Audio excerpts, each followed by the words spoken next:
Hello YouTubes, this is Grimweird coming back at you with more Enigmatica 2 Expert Mod Pack playthrough action for Minecraft 1.12.2, and this is E2E version 1.75. The original little mob farm that I had out here that I thought was going to be temporary, well, I upgraded it and added a blaze spawner, and then I, upgraded it some more. So finally I decided, hey, let's go ahead and just decorate this thing. And I've also added a wither spawner to it. So let's take a look at what's going on down here. So this is my normal thing. We've got to not get too close so the wither doesn't hurt me. So basically the floor of this, I think the interior is 9 by 9, is cursed earth. And then there's also a blaze spawner in there. And now there is also a wither skeleton mob duplicator in there. So we've got a bunch of things going on in there. We've got normal cursed earth spawns. We have got the blaze spawner, and we've got a wither skeleton mob duplicator from Industrial Foregoing. So let's run under here and take a look at what's going on. If we come in here, I got to break out my morphing tool, have it morph into a Yeta wrench. So we can see that right under the blaze spawner, I have now added a mob duplicator from Industrial Foregoing. And so we've got power and ender fluid going up to it. The fluid for the mob duplicator is coming from the mob crusher, which is crushing this place. So if we run back up here, probably going to take some damage from the wither. Sort of hard to see what's going on in here, but I did put some ineffable glass in place. And basically you can see we've got the mob duplicator. Go forward so I can mouse over it. We got the mob duplicator, and then we've got a blaze spawner, and then a bunch of cursed earth. Did this finish up just in time? Yes, it did finish up just in time. So yeah, we got the mob crusher. It is killing everything in there. It produces liquid experience, fluid essence from that. You can see we're just getting tons of stuff. The mob duplicator is going like crazy. It's going to slow down now a bit, just because it's limited by the amount of essence we're creating. If we go up here and can we click on that? Yeah, so here's the mob duplicator that's up in there. It uses the fluid essence that's being created by the cursed earth mob farm and the blaze spawner mob farm to spawn withers. You can see I've got a mob imprisonment tool for wither skeletons.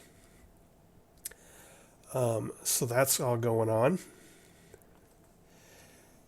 And then the mob crusher that is up here, this bad boy right here, is killing all the cursed earth spawns. It's killing all the blaze spawner spawns. It's killing all of the mob duplicator wither spawns.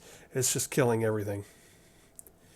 And it's got a fortune add-on in it and a range add-on to cover the whole room, and etc. Then that's, as before, I showed before, I've just got that feeding into a whole bunch of pipes here with a variety of filters. A lot of the stuff coming out of here is getting thrown away, but you can see I've added now an advanced item filter for wither dust, necrotic bone, wither bones, supremium essence, withering soul, and nether star to pick up all the wither and wither skeleton stuff. So now if we take a look here, on this side we have another, well actually we've got a wither builder here from Industrial Foregoing. So this puts 4 soul sand and 3 wither skulls in place and builds them and summons a wither. Let's see, and we'll come back to this, but I do have this set at, if I can click on it, I do have this set on active on redstone signal, and I'll come back to that in a minute. Well, actually here, let's talk about it right now. So this has a 20,000 work energy buffer. So what that means is that it builds up this 20,000 summoning buffer, and then it summons. And it builds that up at 500 RF per tick, or every 40 ticks, or I think that's roughly like 2 seconds. So this thing will summon a wither given an endless supply of soul sand and skulls being shoved into it. It will summon a wither every couple seconds. Well, the wither, when it comes into being, is invulnerable for the first, say, I don't know, quite a few seconds. So what'll happen is if you pump soul sand and wither skeleton heads, skulls, into this thing nonstop, is that it will actually summon up to about 6 withers at once, all of them becoming invulnerable and powering up and then exploding and then being susceptible to killing. So the reason this is active on redstone signal is I've put a timer in place on it to keep that chaos from happening. So this once again also has a mob crusher hooked up to it, just like this mob crusher. This one has a smaller +2 range add-on just to cover the inside of the wither enclosure. I did put Fortune 3 on it. That will not get you extra Nether Stars, but it's not clear to me if that will or will not get you extra Supremium Essence or other types of wither drops. So I put it on there because I had it anyway, so I figured why not. So here's the timer I'm talking about. So this wither dust block is up against the wither builder, and then this timer is activating that. And so what this does is it's a timer with a 9-second delay. So every 9 seconds it will send a redstone pulse out through that orange signal. And so this is an RF Tools timer. It's really easy to build and really handy. So every 9, I don't know what that is. Basically what this delays is that 500 RF pulse that pulses and then builds up to 20,000. This delays each and every one of those pulses by 9 ticks. And so that adds up to roughly enough time to keep this thing only spawning one at a time. So it spawns one, waits like, I don't know, however long, 12 seconds or so total for all of the ticks to go by. And then the mob crusher can kill it once it's vulnerable, and then it summons another one. And again, this is just to prevent all the chaos from these spawning multiples at once. My witherproof enclosure is wither dust. I see a lot of people in Enigmatica 2 playthrough action. They go for the witherproof blocks, which are, oops, not in there, in here. They go to make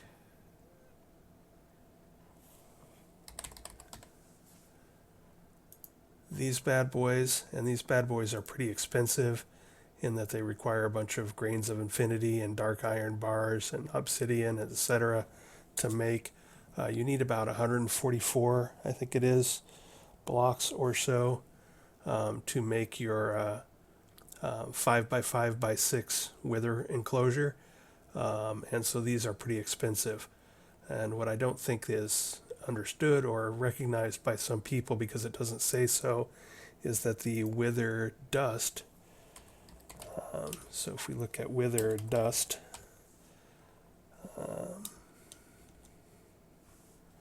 wither dust blocks from Dark Utilities, it doesn't say anything about being weatherproof, but it is weatherproof. And if we take a look at how these are made, wither dust. The wither dust blocks are made out of 4 wither dust each. And again, wither dust is sort of a rare spawn or a rare drop, but in this particular mod pack, you can make 6 of them from 2 necrotic bones or wither bones. So once you set up a wither farm in Enigmatica 2 Expert to get your wither skulls, you're also going to be getting a ton of these bones dropping, and these bones will turn into dust. The dust will turn into wither dust blocks, and the wither dust blocks will make an enclosure. So that will probably save you a little effort from making those other witherproof blocks that require dark steel and obsidian and etc. So yeah, here it is. We've got that going. We can fire this bad boy back up. So 1, 2. What I like to do is I put in about 4 blocks of soul sand.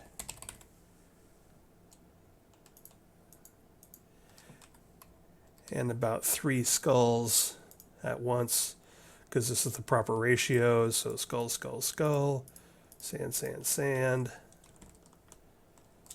And we'll back up.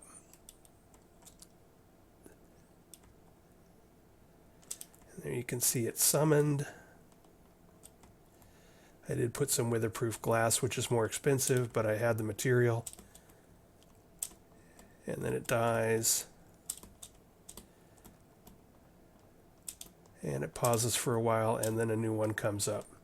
So that's what that timer of 9 does, is that it actually keeps that from happening all at once. All right, that's enough of that noise. And that'll keep going until those 64 withers are dead.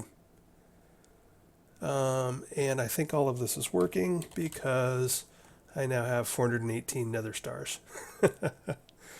Minus the one I spent building the Wither Builder. Oh, other things, so I have also put in a door, finally. Well, hello there. I put some Thaumcraft barrier stone down and some white alabaster stairs, since I can't make white concrete stairs. And I put a hole in the wall here for a doorway, so I can now run in and out. Another thing that I did here is we could take a look.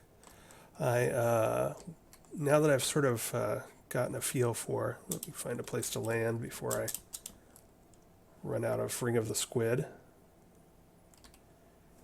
And let me put my glider on so we can stay airborne a bit.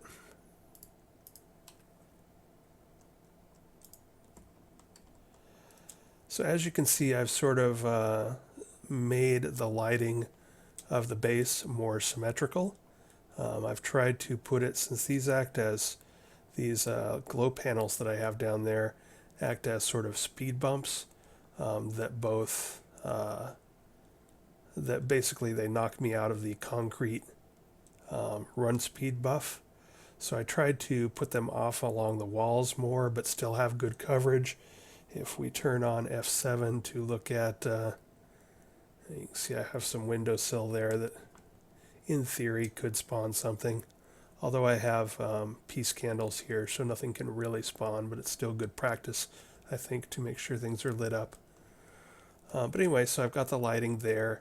I also settled on a lighting scheme for inside the rooms.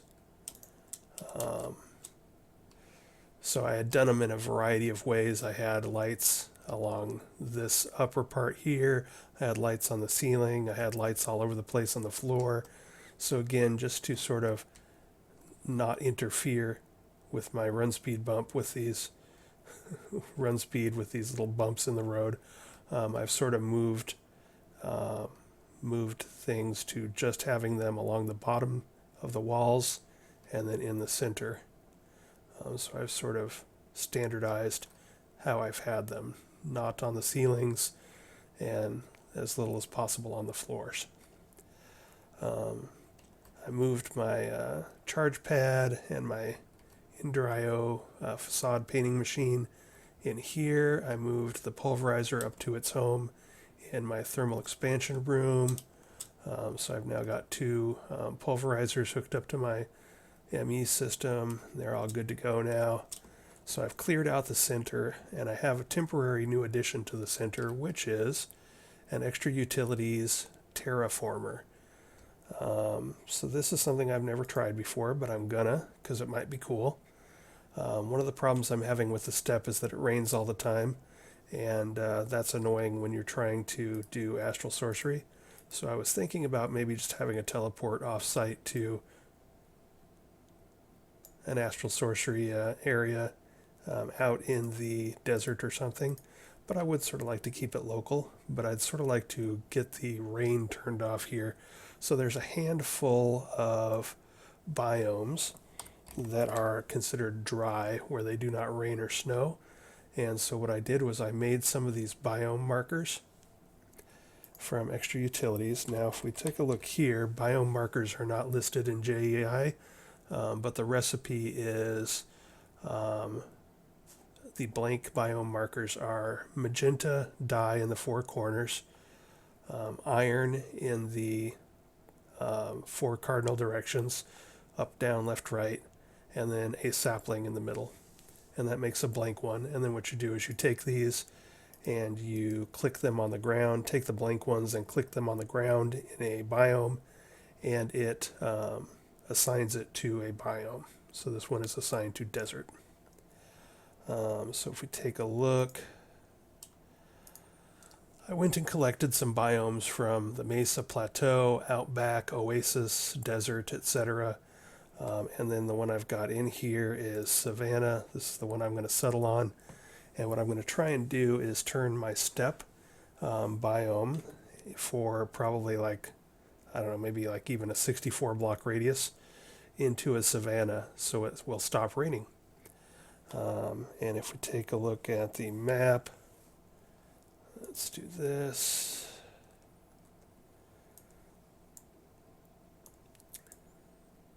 So this is where I got all this stuff. This is a outback, this is a savanna, this is a desert. Within the desert there is some oasis area. I forget where exactly, they're pretty small. Oh, here it is with the palm trees.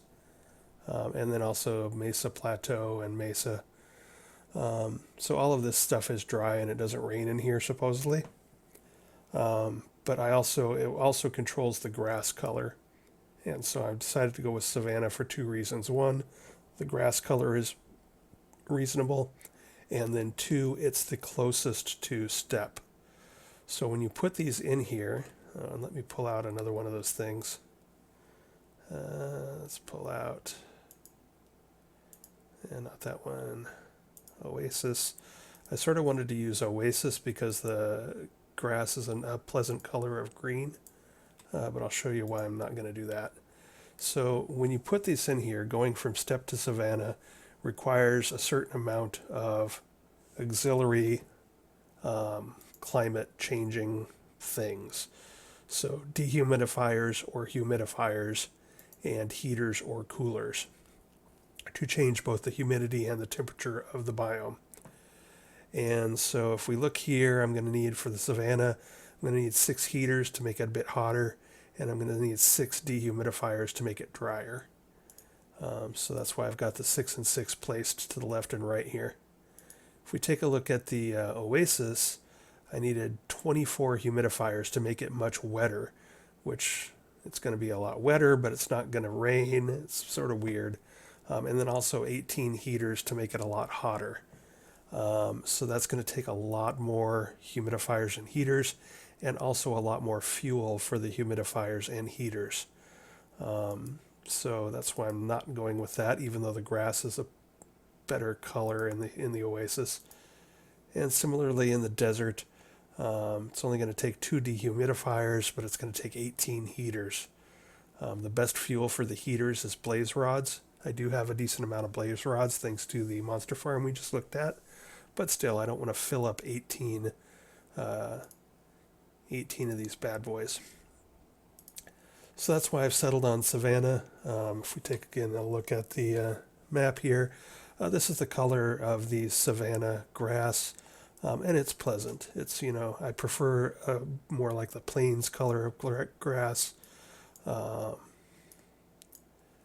but on the whole, it could be worse. I actually prefer the savanna color of the grass to the sort of sandier, browner color of the steppe. so it's going to be an upgrade. And if I can get it to stop raining around my base, then I can build a big astral sorcery place where my observatory won't get obscured by cloud cover every time it rains. There's nothing like wanting to discover constellations, but you can't because it's raining. So anyway, this isn't truly necessary. I mean, I had no problem really getting all of the constellations in my rainy zone in my last playthrough. It was just an annoyance. So this gives me an excuse to play with this tool, which I've never played with before. Totally unnecessary and yet sort of fun. So that's why I'm doing this. So basically how this is going to work is I've got the 6 dehumidifiers and 6 heaters. For fuel, the heaters, we are going to put blaze rods in them. And I've got a bunch of those from my blaze farm. So yeah, I've got 1,732 blaze rods. That ought to do it. And for the dehumidifier, we're going to use cactus. So I already have a bunch of cactus, but I went ahead and turned on one of my garden cloches for cactus. So I've got another 600 cactus there. And you can also use, I think, sand. Sand as another dehumidifier, but the fuel burns much faster. You go through a lot more sand than you do cactus. And so I'm not sure if that takes longer or if it just consumes more fuel over the same amount of time. But I figured, hey, I can do cactus, ain't no big thing. And for the heater, you can use blaze powder or lava or blaze rods. I'm just going to do blaze rods because it's the strongest fuel for the heater, and I've got plenty of them. But if we click on this, you can see it says missing antenna. All of these need an antenna. And so, antenna. Oops, I do not have any yet. So we need a bunch of these bad boys. And they're just a sapling, 3 iron, and 2 end rods. So we've got to go to the end. And I've been not going to the end for a couple reasons. One, I couldn't really, I could go there, but I couldn't actually do anything super fun with any of the stuff I got there without getting some other stuff like Nether Stars and Draconium and yada yada. So there wasn't a real pressure to go to the end. But as we can see from my wither farm, I now have plenty of Nether Stars. And I actually have quite a bit of Draconium, which is another thing I'll talk about. So the place to get Draconium is the Twilight Forest. And I set this pool up and I threw a diamond in it and it didn't work. And I thought to myself, oh yeah, I think that in the expert pack you have to throw a mana diamond in it. And so then I fiddled around and farted around and didn't have mana and kept delaying starting Botania. And then finally I made a mana diamond and threw it in and it didn't work. And so I'm like, wait a minute. So I had some other types of flowers. I had some blue ones and some purple ones and whatever. So I thought, well, these are vanilla flowers, but maybe they don't work. So I took 5 of them out.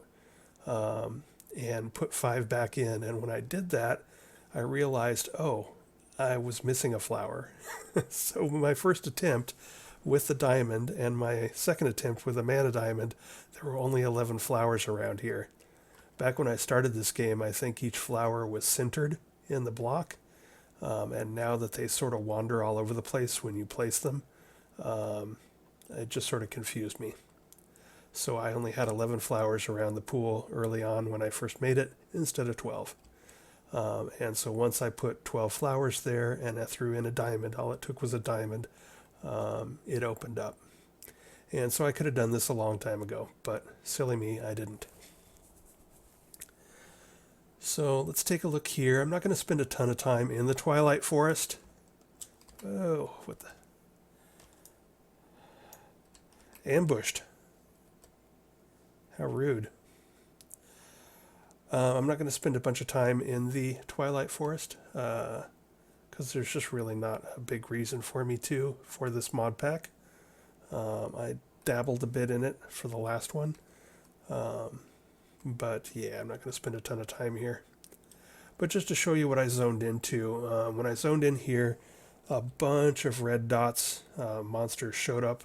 A whole ton of them showed up in this down here. So I dug through the wall to see what the heck was going on. And it turns out it was one of these places, which I had seen a picture of but had never been in before. So I went up above it and put my cave illuminator in place, and I lit it up. And I came in here, and it was sort of cool. Shot a bunch of cave spiders and skeletons and red caps and etc. So this place was sort of cool. But what I really wanted to do here, and all I really wanted to do here, was dig down to bedrock about y equals 6 and get myself some draconium. And so I've saved a teleportation spot because I don't want to try and find my way down there. So one thing I learned in my last playthrough of this, my first attempt at Twilight Forest, is that mining in the Twilight Forest sucks because it's totally riddled with water and dirt and roots and just crap. So you're constantly like having to switch between like, buckets and axes and shovels and stone, and it was just a pain in the ass. So I just basically watched my map, looked for passages that seemed to go down, and I ended up sort of digging over here to what appeared to be digging straight over to this group to the south of us, and then worked my way down through natural stuff until I got down to bedrock, and then I started vein mining the crap out of everything. So if we teleport down to where my mine is, we can now see that if I center up, this is all the crap that I vein mined down here, just looking for draconium. Per usual.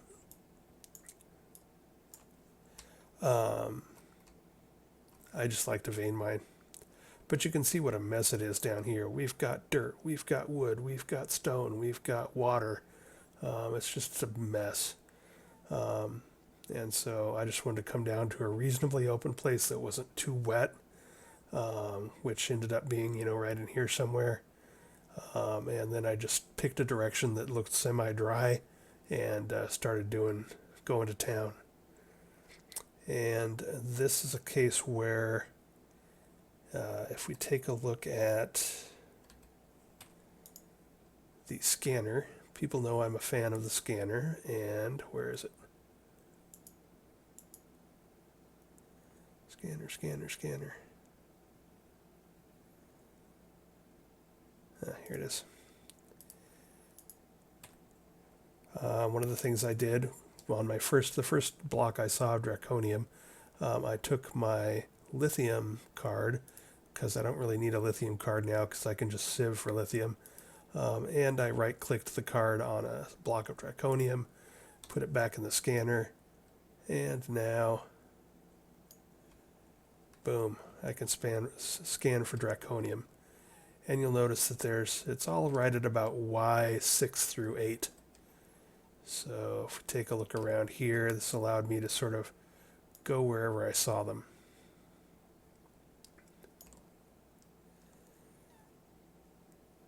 So what the veins down here of draconium look like, they can happen in a 2x2 area, but there's, I don't think, ever more than, say, 2 there.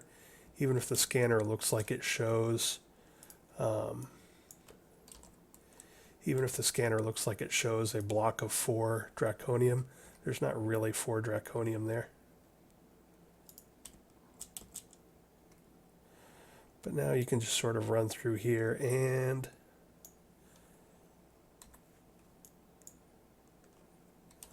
boom, draconium. And so here's a case where there's a couple of them. Now the best way to get draconium out is actually, I think, probably looting.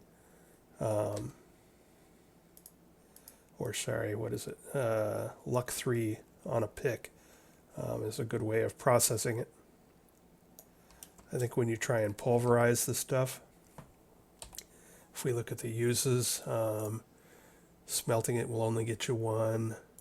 Most of the normal processing ways, like an enrichment chamber or a pulverizer will only get you 2. Manufacturer will get you 2, etc., etc. But if you take a look at the drops, this says it'll give you an average of 7.5 with Fortune 3. But if we take a look at,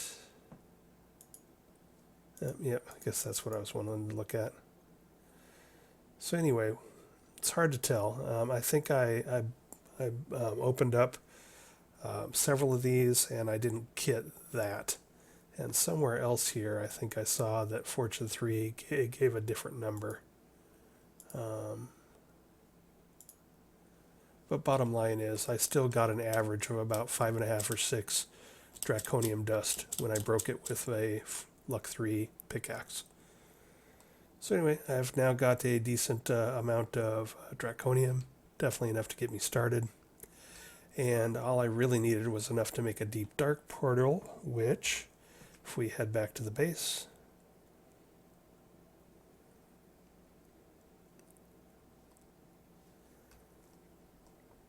I have made the deep dark portal. And the deep dark portal, again, if we take a look at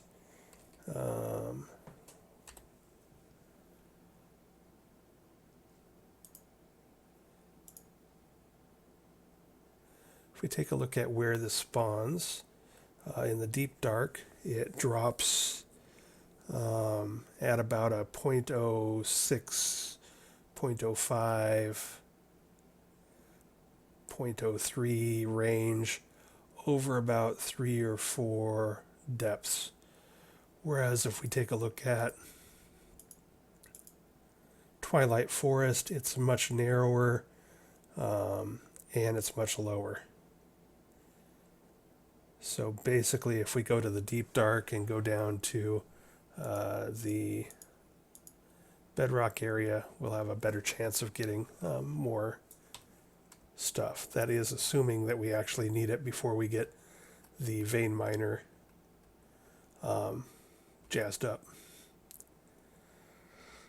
So speaking of that, that's cooking along. So this bad boy, I can't remember if this was updated or not last time I talked to you, but we've got this guy going. I've updated it to a tier 3. A tier 3 can have up to 4 speed upgrades. Up to 5 speed upgrades for maximum speed. I only have 4 of them in here because the 5th one took it up to over 90,000 RF per tick, whereas 4 of them was down around 70,000 RF per tick. So we're getting into the point where when we're jacking the speed up on these void miners, they're starting to use a lot of power. Fortunately, I'm approaching readiness for a big power upgrade. So that's on the horizon. If we take a look at the power,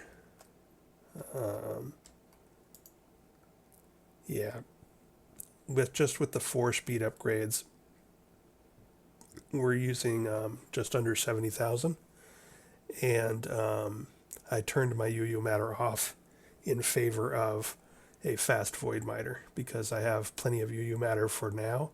And I'll turn it back on once I have more power generation. So a good share of this, like most of this 69,000 RF per tick, is the tier 3 void miner. But our input is 86,000, so we're still doing good there. One thing you might have noticed when I clicked on this is that it doesn't look like I have much power in my induction matrix. That's because I upgraded my induction matrix a lot from the tier 2 up to the tier 4. So instead of holding like 2 or 3 billion RF, it now holds 200 and some billion of RF. So it is got a long ways to go from the 2 or 3 billion that it had up to the 200 billion that it can have now. Since I'm only putting 20,000 RF per tick into it. So that's going on.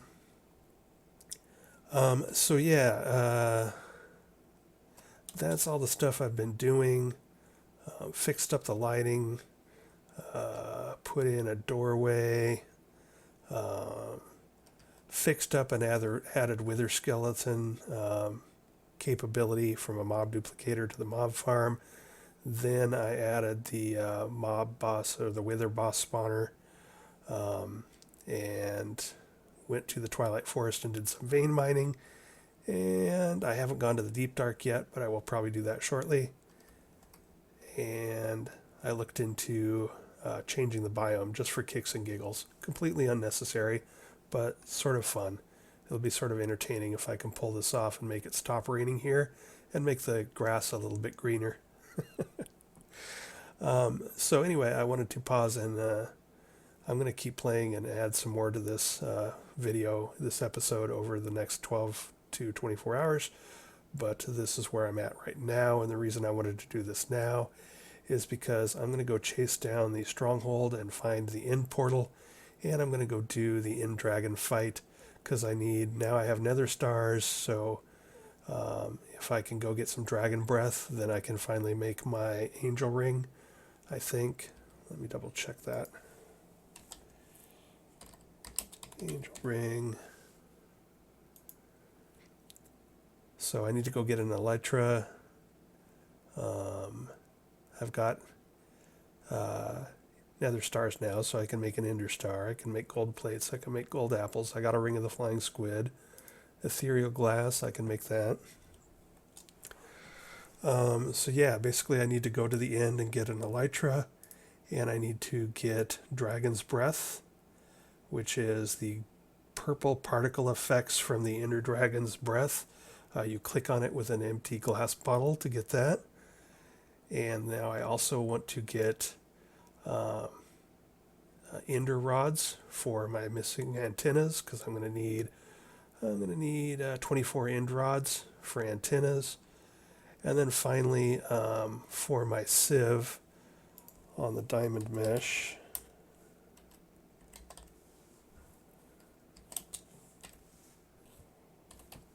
I want to get a bunch of endstone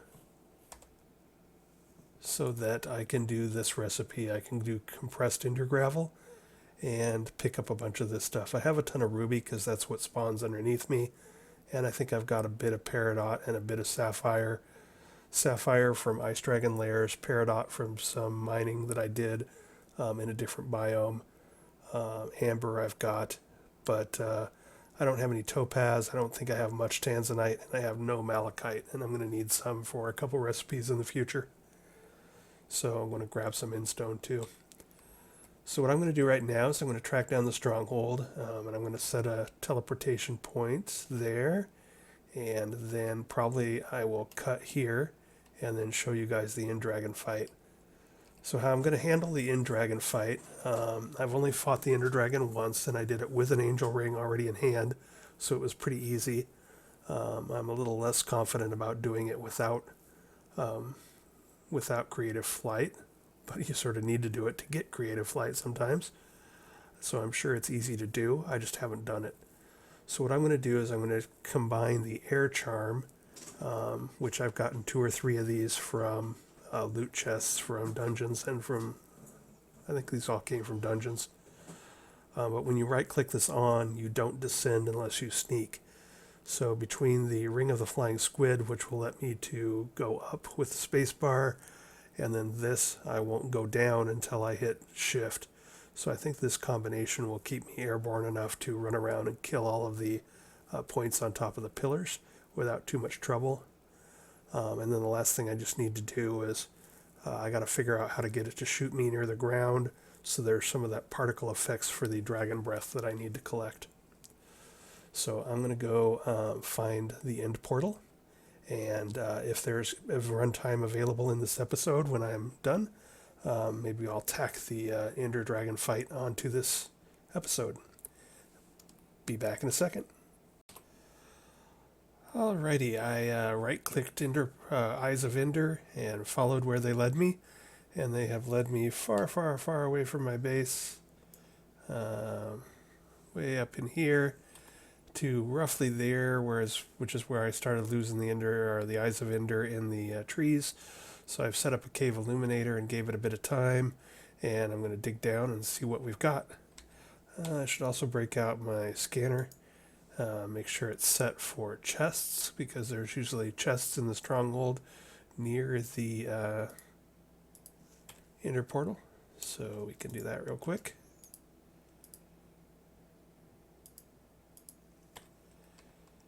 In fact, let's go ahead. Oops, a little lag spike there. Let's go on down here, and we might be able to get a better feel for where we're headed if we scan first.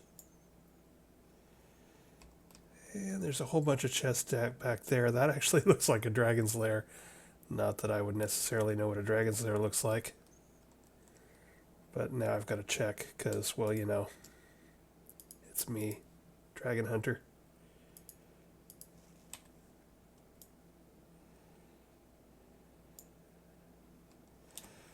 Well, what do you know? Let's go mark that real quick, in case I want to come back for it later.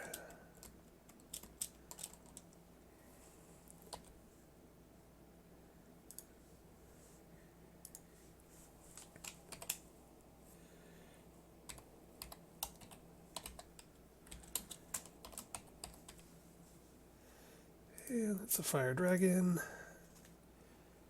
But I'll turn that off for now. Don't want to get too sidetracked here. It's not like I haven't killed a dragon or 12 or 20. So those chests off in the other direction were probably the stronghold. So we might want to move our dig site over this way a bit. Let me head back to chests. And scan again.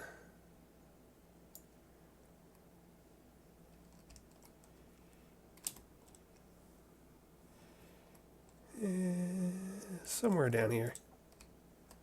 That was the dragons over there. So this is probably the stronghold over here.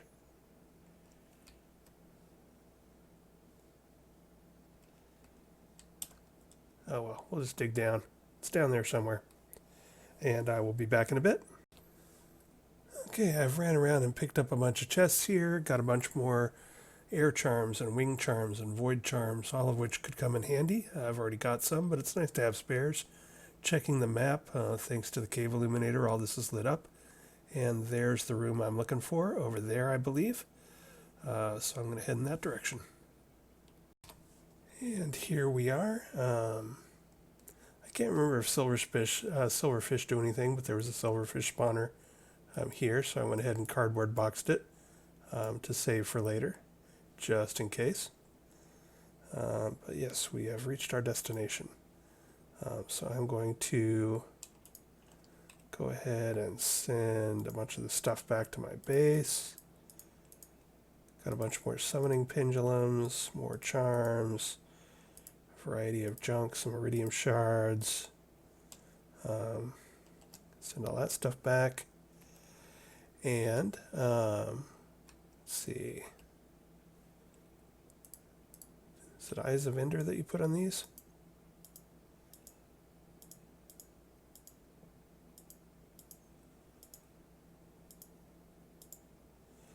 Ooh.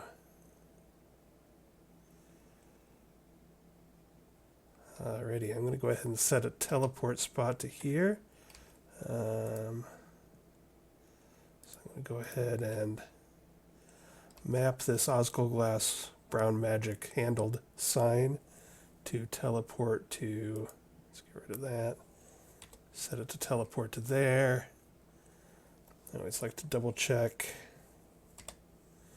Okay, so now I can teleport back to the spot if I need to. Put that away. And I'm going to pause here and take a break and go get something to drink, and then we'll come back and fight the dragon. I also need to see what our runtime is at and see how much time we have left in this episode. Be right back. Alright, looks like we've got about 10-15 minutes left. That's plenty of time to fight the dragon. So the goal is to basically use a combination of Ring of the Squid, Flight, which as soon as I zone through, I'm going to try and take this off and put it back on, because sometimes it doesn't work when I switch dimensions.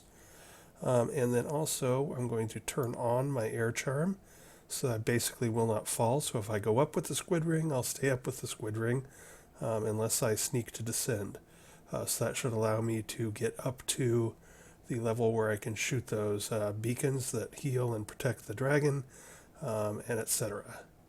The thing I haven't done before is collect dragon's breath, so I think I might need to let it shoot at me a few times, and then on the ground, and then collect the purple particles. I'm going to go ahead and throw one of these vials of revitalization. I have like dozens of these from all the dragon layers. So as soon as we get in there, I'm going to throw some revitalization on myself too, just for kicks and giggles. I also brought a soul vial. I'm going to pick up an Enderman soul while I'm here for future use, since you can't swing a dead cat without hitting an Enderman in the end. So with that, I think I'm ready to roll. So let's see what happens. Oops, and the air charm.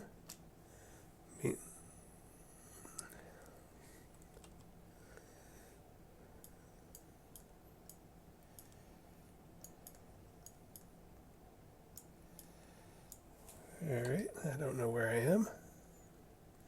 Don't know if I have to go up or down.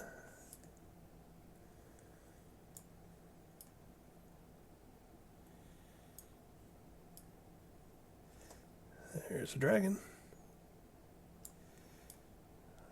What way is out?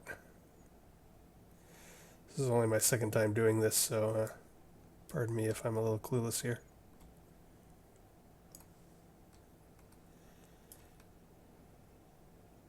Let's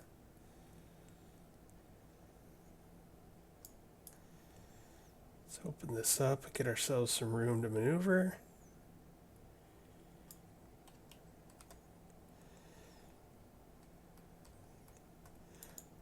Whoa! Alrighty.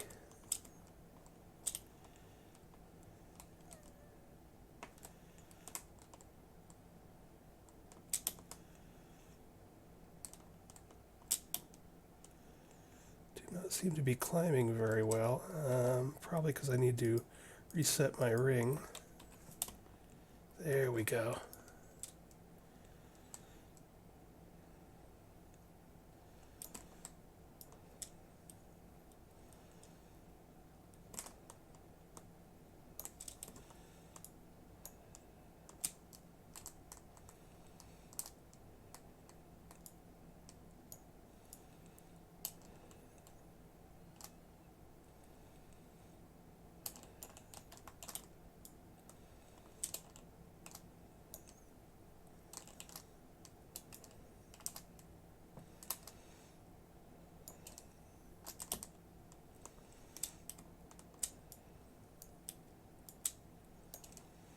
The laser gun shoots through the cages, which is handy. Did I get them all? I think I got them all. So now I need to get lower because I want it to shoot dragon breath at me to collect.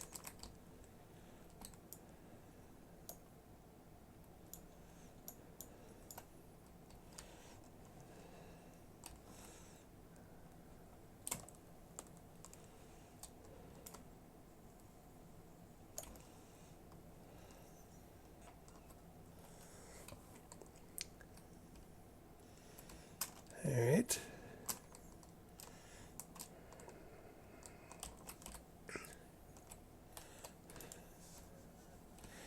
Get off me.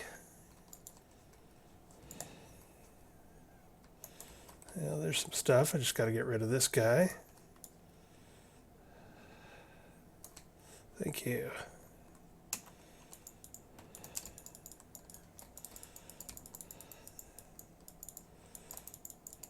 Alright, we got Dragon Breath. Time to end this dude.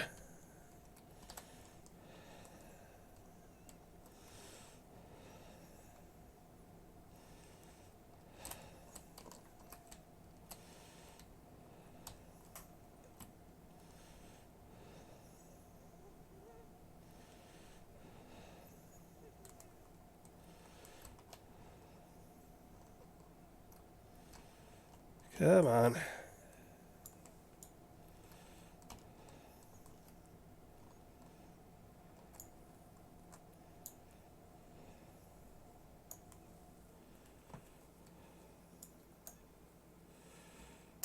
Yeah, buddy.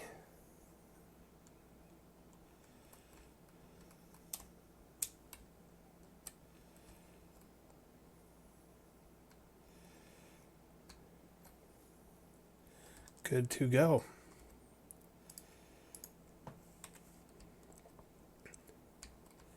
And I think I smack the egg. And it flies over here. Oh, it's a decent amount of experience. I should pick some of this up.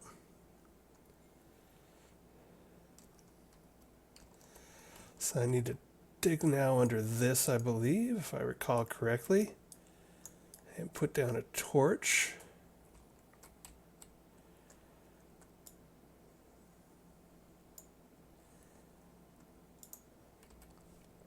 Grab some food.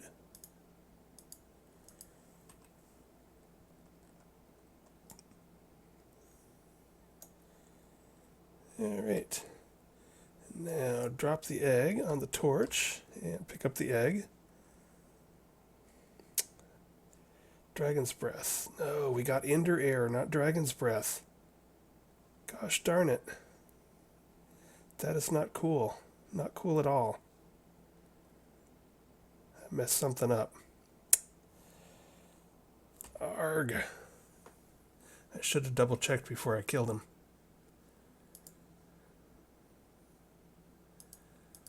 Well, rat sandwich.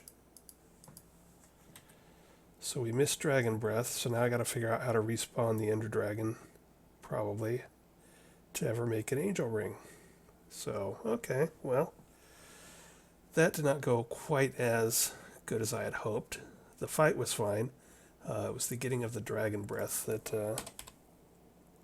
I forgot about ender air.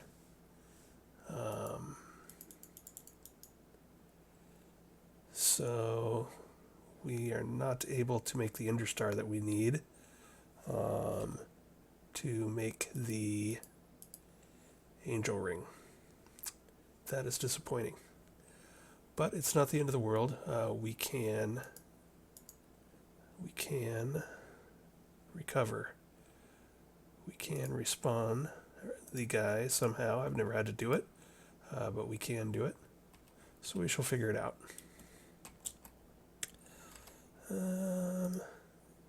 Still got plenty on my air charm, but let's turn that off for now.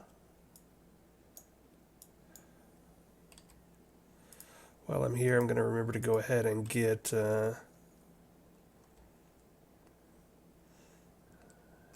one of these guys for later.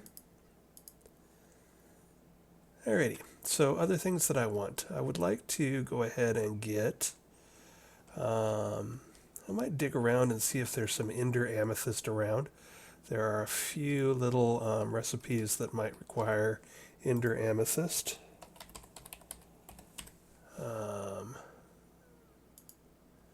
That I might want to do. Trying to think what. Advanced carpenter.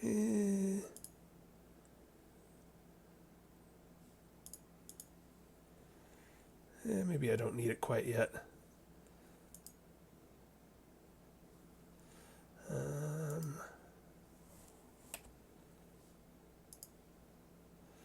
Gonna need it eventually for some in-game stuff, but I can't remember exactly what I need it for right now.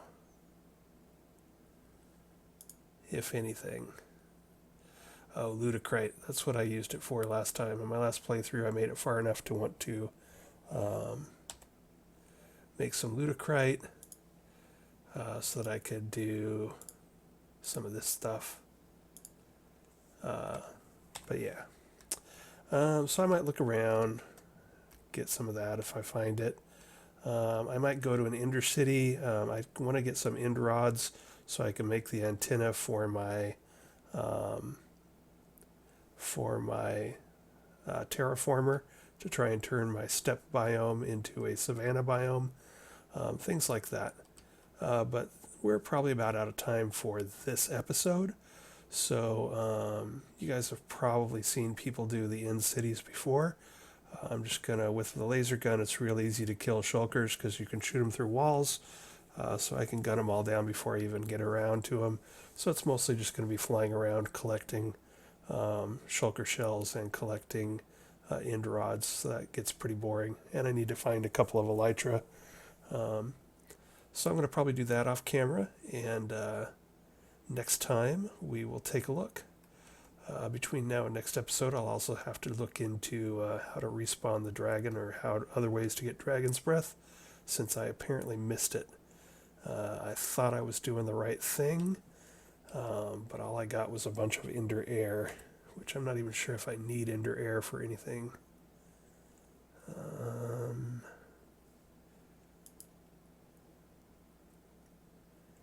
Yeah, I'm not really sure I need ender air for anything. Maybe I could make this as an alternative to an angel ring. The flugel tiara, I think that's another creative flight item. Black hole talisman, I forget what that is, but I think that's something that might be handy. So, yeah, anyway, we'll take a look. I think I do end up needing a couple of these black hole things. All right, well, that's going to be it for this episode. That was a pretty good run. I just failed on my first attempt ever to get Dragon Breath, which is a little disappointing. However, the armor performed well. The armor is all back up. I don't even notice if it took any damage, but if it did, it is mended back up to full durability. I used a bunch of Vial of Revitalization, didn't really need it too much. So the armor held up well. The laser gun performed well. The laser gun being able to shoot through these cages is really helpful. There's the platform over there that I need to use to get to the outer islands of the Ender cities. So I'm going to run over there and get some end rods and look around a bit, get some shulker shells, etc., etc. And I will talk to y'all next time. Bye. And it looks like we've got time for a few more minutes, so I just wanted to show that it looks like I have found some Ender Amethyst. So we're going to grab some of this. And I picked up a bunch of the crystallized obsidian. I've got my air amulet turned on, which is why it sort of looks like I have creative flight when I don't. Probably also going to get in here and mine a bunch of endstone to put through a sieve. And we're going to have to send that through.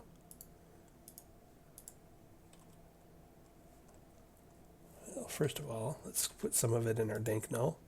Oops.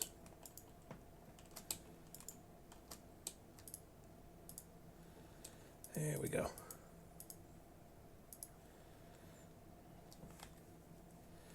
And actually, for right now, let's go ahead and put this in the dank null as well, in case I decide to harvest more of that. So I did take a break and checked out what to think or what to do about this whole Dragon Breath thing. I'll have to double check and read some more, but it sounds like if you're above it pointing down, it clicks on the an end brick, a block from the end, like say in stone. But if you're in the purple cloud of Dragon Breath and pointing through the Dragon Breath, you will get Dragon Breath. So I will double check and read up a bit more on that. But I think the problem was I might have been looking down at the purple, which had my cursor pointing at in stone as opposed to just into thin air. With block reach, I have to be careful about that because I'm pretty much always pointing at something. You can see even there, it's like I'm pointing out at blocks way the heck out there with the block reach. So might have to take off my block reach when I do that, which is on my chest piece. Anyway, we'll figure it out. So yeah, it'll give me an excuse to figure out how to respawn the dragon, which is something I should know how to do anyway. I'm going to momentarily turn off my air charm so I don't use it all up. And I'm going to just continue to vein mine a bunch of this stuff to put through sieves for gems like malachite and sapphire and ruby and etc. And I'm going to pause here and do this a bit more, then go find a few in cities. So I'll be right back. Alright, and it looks like our runtime is getting the self-imposed hour-long limit, so we're going to probably call it an end here. And one thing I did want to notice is this is new to me, which is biome essence ore from Biomes of Plenty. If we take a look at this, I think you break this open and get biome essences that you can place in a biome finder. I'm not familiar with this stuff, but I think they are used in this thing. Oops. So I think you, doesn't really say here, but I think you can make biome finders that will find seasonal forest, swampland, moor, thornlands, Eerie, Twilight clearing, Mushroom Island, and Final Plateau. So some of the rarer Biomes of Plenty biomes. So we'll collect some of that we see. I did pick up a few more Ender Amethyst bricks. So we got 3 of those. And some other stuff. So things are going good. A little disappointed about the Dragon Breath thing, but between I have like multiple air amulets. This one that we used here today, flying around in the end and fighting the dragon, is barely, it still has plenty of use in it. And I think I've got 3 or 4 more in the bank. And I think we can even just make these things. Yeah, once we get blood magic up and going, we can even make more of them. So that's pretty easy. I've got a ton of bat wings, I think. Imbued slate is not that hard once you get blood magic going, so that's all easy to make. So whenever I need to pretend to have creative flight, I can take my Ring of the Squid and turn on my air charm, and so it's all good. A little disappointed there, but it's all good. So this was a good episode. Killed the end dragon. Showed you off my wither farm and my mob farm that has wither skeletons in it. I think between this time and next time I'll go to the Deep Dark. There's really not a whole bunch to see there, but I might just spend a couple minutes showing what I've done there. I'll do some vein mining looking for draconium there just to get more of that on hand. But yeah, I will talk to you guys later. Thanks for watching.